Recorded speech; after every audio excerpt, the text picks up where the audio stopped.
हरिओम. भगवान आद्य श्री शंकराचार्य कृत श्रीकृष्णाष्टकम. योगदास श्री जयगणेश जोशी यांचे निरूपण. दिने दिने नवम नवम. प्रतिदिनी नवनवीन टवटवीत असलेल्या. दिने दिने नवम नवम. भगवान आद्य श्री शंकराचार्यांनी प्रतिदिनी नवनवीन टवटवीत असलेला असा श्रीकृष्णाचा विशेष म्हणून सांगितला आहे. श्रीकृष्ण म्हणजे वैश्विक ऊर्जा, परमचैतन्य आहे. अशी ही वैश्विक ऊर्जा सतत उत्सर्जित होत असते. असे हे परमचैतन्य सदा सळसळत असते, म्हणून तर त्याला ऊर्जा चैतन्य असे म्हणायचे. येथील प्रत्येक वस्तू या परम ऊर्जेने, परमचैतन्याने अंतर्बाह्य व्यापलेली आहे. या वैश्विक ऊर्जेचा, परमचैतन्याचा प्रत्येक वस्तूवर, प्रत्येक घटनेवर परिणाम होत असतो. त्यात प्रतिक्षणी परिवर्तन होत असते, बदल होत असतो. ही एक अव्याहत सुरू असलेली वैश्विक प्रक्रिया आहे. प्रतिदिन नवनवीन असलेला, सदा ताजा टवटवीत असलेला असा श्रीकृष्ण आहे. कालचा श्रीकृष्ण आज नसतो आणि आजचा श्रीकृष्ण उद्या नसतो. अहो, काल, आज, उद्या या फार दूरच्या गोष्टी आहेत. मागच्या क्षणाचा श्रीकृष्ण या क्षणी नसतो आणि या क्षणाचा श्रीकृष्ण पुढील क्षणी नसतो. ब्रह्मांडात क्षणोक्षणी, प्रत्येक कणाकणात, प्रत्येक थेंबाथेंबात नित्य आणि अव्याहत बदल होत असतो. आपण दररोज वेळोवेळी एकमेकांना पाहत असतो. त्यामुळे आपल्यामध्ये झालेला बदल आपल्या लक्षात येत नाही, कारण आपण एकमेकांना बदलत्या स्थितीत पाहत असतो. परंतु जर आपण काही वर्षांनी कोणाला पाहिले तर त्याच्यात झालेला बदल आपल्या लगेच लक्षात येतो. हे असे होत असते, कारण जशी नदी प्रवाहित होत असते तसे ब्रह्मांड अव्याहत प्रवाहित होत आहे, वाहत आहे, पसरत आहे, बदलत आहे. कोणीकडून तरी कोणीकडे अतिशय गूढरित्या प्रवाहित होत होत जात आहे. त्यातील वस्तुजगत सतत झीज होत बदलत विनाशाकडे झेपावत आहे. यथाकाळी त्याचे आयुष्य संपते आणि त्याचा ब्रह्मांडात लय होतो. त्यामधून परत नवीन वस्तुजगत निर्माण होते. यामुळे शास्त्रज्ञांना नवीन शोध लागतात. त्यांची ते मोडतोड जोडफोड करतात आणि त्यामधून नवीन वस्तू तयार करतात. अशा वस्तूंची एकमेकांवर रासायनिक प्रक्रिया होते आणि त्यामधून विविधता निर्माण होते. यामुळे विश्वात काहीही पूर्णपणे विनाश होत नाही आणि काहीही नवीन निर्माण होत नाही. एकदा जे निर्माण झाले आहे तेच नव्या रूपात पुन्हा पुन्हा येत असते. जे काही नवीन वाटते ते पूर्वीच्याच वस्तुजगताचे मिश्रण असते. आजपर्यंत विश्वात सूर्य जितक्या वेळेला उगवला आणि मावळला तितक्या वेळेला तो नवीन प्रकारे उगवला आणि मावळला आहे. इतकेच काय, तर एकाच झाडाचे एक पान त्याच्या झाडाच्या दुसऱ्या पानासारखे नसते. जगात मानवासह जितके प्राणी आहेत तितके सर्व भिन्न स्वभावाचे, भिन्न देहयष्टीचे, भिन्न आयुष्यमान असलेले आहेत. कशातही जराही काहीही साम्य नाही. अशा प्रकारे येथे अनंत विविधता आणि वैचित्र्य आहे. हा बदल अव्याहत आपोआप होत असतो. ती एक नैसर्गिक वैश्विक प्रक्रिया आहे. यामुळे प्राणी जगताला या सृष्टीमध्ये जगायला मजा येते, कंटाळा येत नाही. भगवंत श्री या सर्वांची लीला साक्षी राहून अवलोकन करत आहेत. परंतु स्वार्थासाठी, उपभोगांच्या मोहापोटी, नित्य नाविन्याच्या हट्ट पुरवण्यासाठी, अहंकाराच्या शमनासाठी मानव या नैसर्गिक प्रक्रियेत बदल करतो. तो पृथ्वी खणतो, नको ते रासायनिक वस्तुजगत निर्माण करतो. नैसर्गिक उपभोगांपेक्षा त्याच्या मर्जीने उपभोग्य वस्तुजगत तयार करतो. यामध्ये त्याला अडथळा असलेले नैसर्गिक वस्तुजगत नाश करतो. यामुळे येथे उलथापालथी होतात. हा मानवामुळे झालेला बदल, ही मानवामुळे बिघडलेली विश्वाची घडी, हा मानवामुळे झालेला निसर्गाचा ऱ्हास श्रीकृष्ण पूर्वस्थितीला आणण्याचा प्रयत्न करतो. त्यामुळे येथे भूकंप होतो, सुनामी येतात, वादळ होते, पूर येतो, दुष्काळ पडतो. यास्तव हे सर्व टाळण्यासाठी आणि कैवल्य आनंदात जीवन जगण्यासाठी येथे जे प्रतिदिनी नवनवीन नैसर्गिकपणे होत आहे त्याचा जसाच्या तसा स्वीकार करायचा आहे. त्यात आपण बदल करायचा नाही.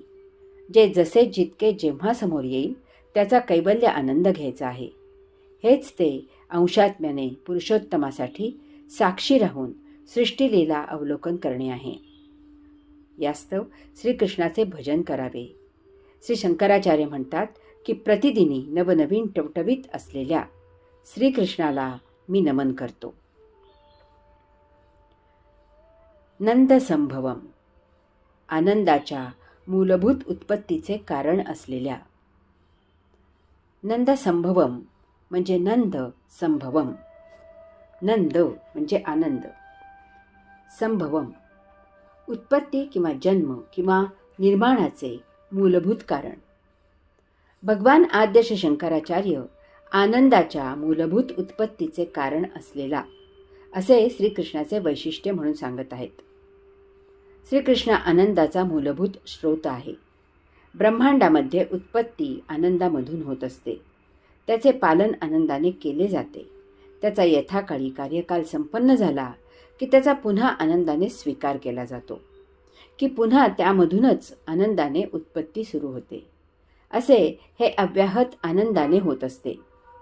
येथे मूलतः आनंदाशिवाय अन्य काहीही नाही. विश्वाची उत्पत्ती अकारण झाली आहे आणि अकारण एकच भाव असतो आणि तो म्हणजे आनंद. आनंद अकारण होतो. कारण परत्वे होतो तो आनंद नसतो, ते सौख्य असते. यामुळे आनंदाच्या विरुद्ध काहीही नाही. कसलीही छटा नाही, कसलेही भावविभाव नाहीत. आनंद एकमेव असल्यामुळे त्याला भाव असेही म्हणता येत नाही. आनंद ही एक पूर्णावस्था आहे आणि यामुळे तो शून्यावस्थेत होत असतो. यामुळे या अलौकिक अवस्थेला कैवल्य असे म्हणतात. केवळ, बस, तेथे अन्य काहीही नाही. फक्त एक स्पंदन, फक्त एक अस्तित्व आणि त्यामधून आनंद, बस इतकेच. या अशा अवस्थेत श्रीकृष्णाचे सानिध्य असते. आपण श्रीकृष्णमय होत असतो, कारण श्रीकृष्ण आनंदाचा मूलभूत गाभा आहे, स्रोत आहे. श्रीकृष्णामध्ये अन्य काहीही भाव नाहीत. तो भावातीत आहे आणि म्हणून तो आनंद आहे, सदा आनंदात आहे. तो बासरी वाजवताना जितका आनंदात असायचा तितकाच तो राक्षसांचे संकट आले असतानाही आनंदात असायचा. तो यशोदा माता, नंद, गाईगुरे, गोप गोपी अशा सर्वांजवळ सारख्याच प्रकारे आनंदात असायचा. त्याच प्रकारे तो महाभारताच्या युद्धभूमीवरही आनंदात असायचा. यास्तव श्रीकृष्णाची भक्ती म्हणजे आनंदावर ध्यान लागणे आहे. आनंदावर धारणा करायची असल्यास आपल्या मनात कसलेही विचार, विकार, विकल्प असून चालत नाही. कोणतेही विचार, अगदी श्रीकृष्णाचाही विचार असणे म्हणजे आनंदापासून, श्रीकृष्णापासून ढळणे आहे. आपण खुद्द श्रीकृष्णाचाही विचार करत करत श्रीकृष्णाची संधान साधू शकत नाही. कारण विचार करणे म्हणजे बुद्धी, स्मृती, मन आणि आपण स्वतः, एक भौतिकातील जीव अशा सर्वांची तेथे उपस्थिती ओघाने झाली. अशा परिस्थितीत ध्यान कसे लागणार? त्यात या सर्वाचा अडथळा होणार. विचार करणे म्हणजे भौतिकात असणे आहे. भौतिकात आनंद नसतो, तेथे सुख किंवा दुःख असते. तथापि जेव्हा आपण भौतिकात राहून भौतिकात न राहण्याची कला शिकतो तेव्हा आपण आनंदात असतो. आपली मूळ स्थिती भौतिकात नसते. मूलतः आपण शून्यामध्ये पूर्णावस्थेत वास्तव्य करून या सृष्टीला साक्षी राहून तिचा कैवल्यानंद घेत असतो. तथापि देह जीवित राहावा म्हणून आपण शून्यामधून भौतिकात प्रवेश करतो. देह धर्मापुरता भौतिकाचा उपयोग करतो आणि तत्क्षणी पुन्हा शून्यामध्ये पूर्णावस्थेत अवस्थित होतो. यामुळे आपली मूलभूत असलेली आनंदावस्था कधीही ढळत नाही. परंतु जेव्हा आपण देहधर्मासाठी भौतिकात रेंगाळतो तेथे भौतिकाचा उपयोग करून झाल्यावरही आणखी तिचा उपयोग करू लागतो, तेव्हा त्या उपयोगाचे रूपांतर उपभोगात होते. येथे आपण आनंदापासून ढळतो. मग त्या उपभोगामधून सुख आणि दुःख निर्माण होते. पुढे यामधून आणखी पुढचे प्रमाद होऊन पाप आणि पुण्य निर्माण होते आणि त्यापासून पुनर्जन्मात नरक आणि स्वर्ग प्राप्त होतो. या भवसागरात एक सरळ मार्गी छान मोठ्या डौलात आनंदात सुरू असलेली जीवन नौका काहीही कारण नसताना उपभोगांमध्ये दोलायमान होते. सुखदुःखाच्या भोवऱ्यात अडकते आणि पुनर्जन्माच्या प्रवाहात भरकटते. शून्यामध्ये पूर्णावस्थेत मोठ्या आनंदात सृष्टीला साक्षी राहून जीवन जगत असतो. परंतु देहादिंद्रियांमध्ये उपभोगांची लालसा अवदसा निर्माण होते. मनाला ऐतेच खाद्य मिळते आणि त्याला ऊत येतो. यामुळे या जन्माच्या कार्यकालात घेणे अशक्य असलेले उपभोग निर्माण होतात आणि त्यांच्या संचिताचे गाठोडे तयार होते. आता देहाच्या क्षमतेपेक्षा कितीतरी जास्त श्रम घेतले जातात. देह अकाली थकतो आणि तो कोलमडतो. अंशात्मा देह सोडून देहाबाहेर होतो. त्यावेळी ते संचिताचे गाठोडे घेऊन जीव, मन, बुद्धी, स्मृती अंशात्म्याला लटकून देहाबाहेर होऊन यमधर्माच्या स्वाधीन होतात. पुनर्जन्माची तयारी सुरू होते. एक केवल आनंदमय जीव, निरागसपणे केवल साक्षीत्वाने सृष्टीलीला अवलोकन करणारा जीव पुनर्जन्माच्या दुर्दैवी फेऱ्यात अडकतो. यास्तव जेव्हा जेव्हा जेवढा वेळ मिळेल तेव्हा तेव्हा तितका वेळ आसनस्थ व्हावे, डोळे मिटावेत, प्रशांत होत होत तसेच बसावे. अन्य काहीही म्हणजे काहीही करू नये.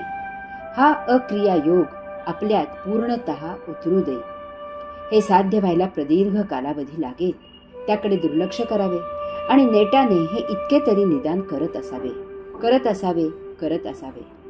आपण चकित व्हाल की जेव्हा हे पूर्णपणे साध्य होईल तेव्हा आपण विनाकारण आनंदात असायला सुरुवात होईल. ते इतरांकडून आपल्या ध्यानात आणून दिले जाईल. दुर्दैवाने काही संकट आले तरीही तुम्ही आनंदातच राहून त्या संकटाचा सामना कराल.